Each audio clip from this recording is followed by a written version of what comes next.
Est-ce que les prises de parole en public sont des performances artistiques? Chaque mot de cette question est intéressant. Depuis que j'exerce ce métier de coach en prise de parole et des veilleurs de voix et des veilleurs de talent, tu viens d'entendre le mot talent, il y a bien entendu une déclinaison que je pourrais dire inspirée du monde artistique. Depuis que je fais ce métier, ce que je fais concrètement, c'est de prendre les outils que j'ai eu l'immense chance de recevoir dans mon parcours artistique et de les décliner, de les adapter, de les transposer au monde des entreprises, des entrepreneurs, au monde des organisations, au monde de à différents mondes, que ce soit le métier d'avocat pour de la plaidoirie, que ce soit le métier de conférencière ou de conférencier, que ce soit simplement aussi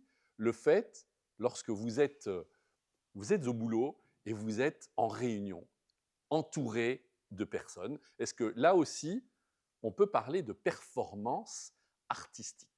En fait, ce qui est important, c'est simplement de prendre les outils qui jusque-là ne sont enseignés qu'aux artistes et de pouvoir les faire siens. Et dans ce cas-là, et dans cet ordre d'idées-là, on peut évidemment parler de déployer et de développer du talent. Je m'appelle Gilles Viernick et je suis le fondateur de School of Speech, d'Impact Academy. Et depuis plus de 15 ans, j'ai eu la chance de former près de 20 000 personnes maintenant à l'art merveilleux et délicat de la prise de parole en public. Si tu souhaites en savoir plus, si tu souhaites avancer avec nous, eh bien, simplement trouve le lien autour de l'écran, clique dessus, prends rendez-vous avec nous, écris-nous en DM et on se fera un plaisir de revenir vers toi avec des réponses belles, concrètes et surtout efficaces. Donner une présentation, prendre la parole, c'est pas anodin comme événement. Bien entendu, prendre la parole en réunion, ça arrive assez régulièrement pour nombreuses et nombreux d'entre vous. Ok. Ceci dit, pour certains, très timides, très introvertis, eh bien, même ça, c'est une performance. Et qu'est-ce que j'entends par performance? La performance, c'est le moment où tu vas déployer tous tes talents, tout ton potentiel pour donner, arriver, persuader, enseigner, convaincre, partager ce qui est absolument fondamental, ce qui est absolument crucial pour toi. Et donc, c'est une performance.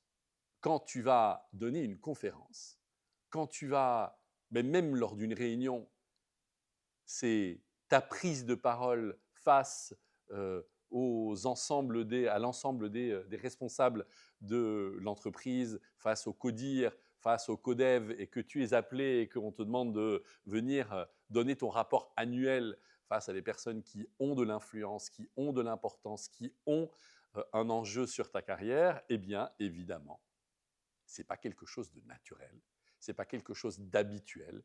Tu vas donc faire quelque chose d'inhabituel, qui est hors de ta zone, allez, de confort, ou en tout cas de ta zone de connu. Donner une présentation comme celle-là, c'est en fait le résultat de semaines, voire de mois de travail, de réunions, de discussions, d'écriture, de rature, de remise en question, de rediscussion, de re-réunion, de re-rature, de remise en question, d'engueulade, de recherche, d'introspection.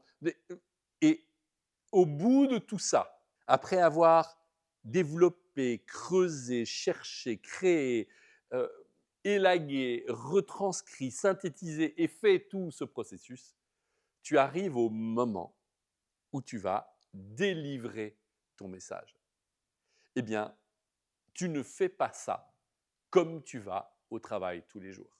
Le concert, l'opéra, le spectacle, la performance sportive, le championnat du monde, les Jeux olympiques sont l'occasion pour tous ceux qui se sont entraînés pendant des jours des semaines, des mois et des années, de performer au meilleur de leur capacité.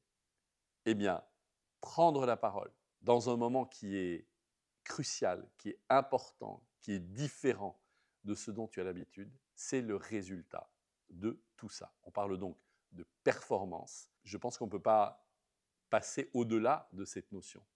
Donc performance et performance artistique, si on parle d'ouverture, d'unicité, de moments uniques et de créativité, je pense qu'en fait, on parle de la même chose.